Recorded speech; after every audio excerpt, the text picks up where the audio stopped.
Bulletin में सबसे पहले आपको ये बता दें कि बरतानिया से आए कोरोना वायरस की नई किस्म ने पंजाब में पंजा गाड़ लिया है। लाहौर के 16, गुजरात के 17 और रावलपिंडी के 4 इलाकों में 3 घंटों बाद स्मार्ट लॉकडाउन हो जाएगा।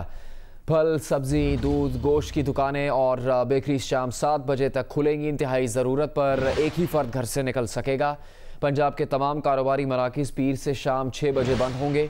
हफ्ता और इतवार को मार्केट्स नहीं खोली जाएंगी। निजी और सरकारी दफातर में 50% अमला काम करेगा। सबसे ज़्यादा मुतासरा 7 शहरों लाहौर, रावलपिंडी, सरगोदा, फैसलाबाद, मुल्तान, गुजरांवाला और गुजरात के तमाम इंडोर शादी हॉल्स, मज़ार, दरगाहें, सिनेमा और कम्युनिटी सेंटर बंद रहेंगे। NCOC ने कोरोना के बढ़ते केसेस पर तशवीश का इजहार करते हुए सूबों से कहा है कि हिफाजती इंतजाम पर सख्ती से अमल दरामद करवाया जाए। खैबर पख्तूनख्वा के बाद शहरों में भी लॉकडाउन पर गौर किया जा रहा है। बाज़ मुल्कों से बैनुल अक़वामी सफ़र पर मज़ीद पाबंदी पर फैसला स्टेक होल्डर्स से मशावरत के बाद होगा।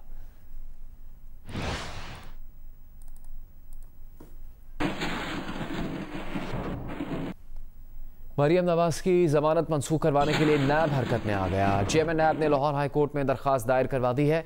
नैब ने दरख्वास्त में मौक़िफ़ अपनाया है कि मरियम नवाज इलेक्ट्रॉनिक और सोशल मीडिया के ज़रिए रियासती इदारों के ख़िलाफ़ बयानबाजी कर रही हैं। ये तासुर दे रही हैं कि रियासती इदारे गैर फ़ाल हो चुके हैं।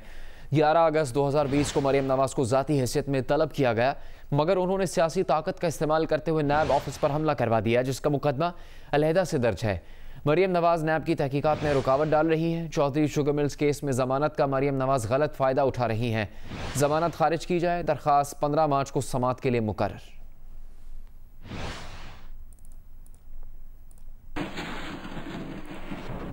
मुस्लिम लीग नून के रहनुमा शाहिद खाकान अब्बासी ने प्रेस कॉन्फ्रेंस में कहा है कि मरियम नवाज के खिलाफ लाहौर हाई कोर्ट में नैब की दरख्वास्त मरियम नवाज की ज़बानबंदी की कोशिश है।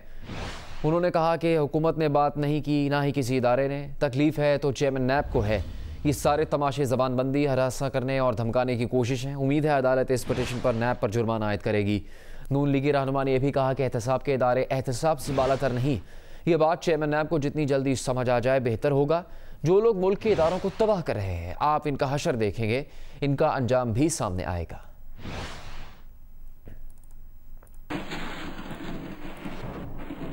विफाकी वजीर शिबली फराज ने कहा है कि चेयरमैन सेनेट के इलेक्शन से पहले इनकी तरफ से हर हरबा इस्तेमाल करने का मतलब ये था कि इस बार वो पूरी तरह तैयार थे। वोट खरीदने और बेचने वालों पर उनकी नज़र थी। तहरीक इंसाफ की बुनियादें अखलाकियात पर है, लेकिन इसका ये मतलब नहीं कि कोई एक थप्पड़ मारे तो हम दूसरा गाल आगे कर दें। विफाकी वजीर ने अपोजिशन को एक बार फिर मईशत की बेहतरी पर ताउन की पेशकश की। कहा कि अब हुकूमत के लिए सबसे बड़ा चैलेंज महंगाई का है। अब कोई लॉन्ग मार्च करे या शॉर्ट मार्च, हुकूमत को परवाह नहीं, लेकिन इस बार उन्हें एक गमला भी नहीं तोड़ने देंगे। शिबली फराज ने सईद गनी पर भी तनकीद की और उन्हें पीपल्स पार्टी का अरस्तू करार दे दिया। सदर मुमलिकत डॉक्टर आरिफ अलवी ने कहा कि मुल्क की तरक्की के लिए तालीम और सेहत के शोबों पर भरपूर तवज्जो देना होगी। उन्होंने कहा कि इंफॉर्मेशन टेक्नोलॉजी और आर्टिफिशियल इंटेलिजेंस के शोबे में तरक्की के बहुत मौके मौजूद हैं। कराची में सलीम हबीब यूनिवर्सिटी के नाम की तकरीब रोनुमाई हुई। तकरीब के मेहमान खुसूसी सदर मुमलिकत डॉक्टर आरिफ अलवी थे। यूनिवर्सिटी की chancellor Iram Afaq, vice chancellor Shakeel Ahmed Khan, board of governors के रुकन अली नकवी, मारूफ क्रिकेटर शाहिद आफरीदी समेत दीगर मेहमानों और तलबा ने तकरीब में शिरकत की। इस मौके पर खिताब में सदर डॉक्टर आरिफ अलवी ने तालीम के शोबे में सलीम हबीब फाउंडेशन के किरदार की तारीफ़ की। उनका कहना था कि तालीम और सेहत के शोबों के साथ अफरादी क़ुव्वत पर खुसूसी तवज्जो देना होगी। तकरीब से चांसलर इरम आफाक का कहना था कि सलीम हबीब फाउंडेशन के तहत ज़िला टोबा टेकसेग में लड़के और लड़कियों के 4 स्कूल और कॉलेजेस कायम किए गए हैं। कराची में कायम इस निजी यूनिवर्सिटी का नाम भी तब्दील करके फाउंडेशन के चेयरमैन सलीम हबीब के नाम से मंसूब किया गया है। अगर पाकिस्तान ने तरक्की करनी है तो एक तो पावर्टी एलिविएशन है जिसका हमेशा जिक्र होता है, तो 2 चीज़ें बड़ी अहम हैं।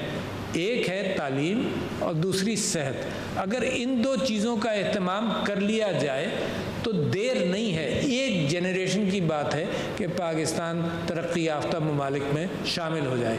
अच्छा, ह्यूमन रिसोर्स कितना अहम है कि अगर मुल्क भी तबाह हो जाए, जापान, जर्मनी, और तो चंद सालों के अंदर दोबारा मुल्क खड़ा कर देते हैं, क्योंकि ह्यूमन रिसोर्स है, बनाने वाले जानते हैं। मुस्लिम लीग काफ के सरबराह चौधरी शुजात ने कहा है कि हुकूमत और अपोजिशन हार जीत पर भंगड़े डाल रही हैं, जबकि आवाम भूख, महंगाई की बिगड़ी हुई हालत पर आहबका कर रहे हैं। महंगाई और बेरोज़गारी को कंट्रोल नहीं किया गया तो किसी को हार जीत का फ़ायदा नहीं होगा। कौमी और सूबाई असम्बली के सियासी मुतासरीन को चाहिए कि वो असम्बलीज़ को छोड़कर अदालतों के अहातों में अपना बोरिया बिस्तर लेकर चले जाएँ। वज़ीर दिफा परवेज़ खटक ने कहा कि चेयरमैन सेनेट का इंतखाब साफ शफाफ तरीके से हुआ। जिसको अदालत जाना है कानून पढ़ कर जाए। नौशहरा में जियो न्यूज़ से गुफ्तगू के दौरान उनका कहना था कि अल्लाह करे अपोजिशन इस्तीफ़े दे, बहुत मज़ा आएगा। इस्तीफ़ों के बाद इलेक्शन लड़ेंगे और सबको फारिग कर देंगे।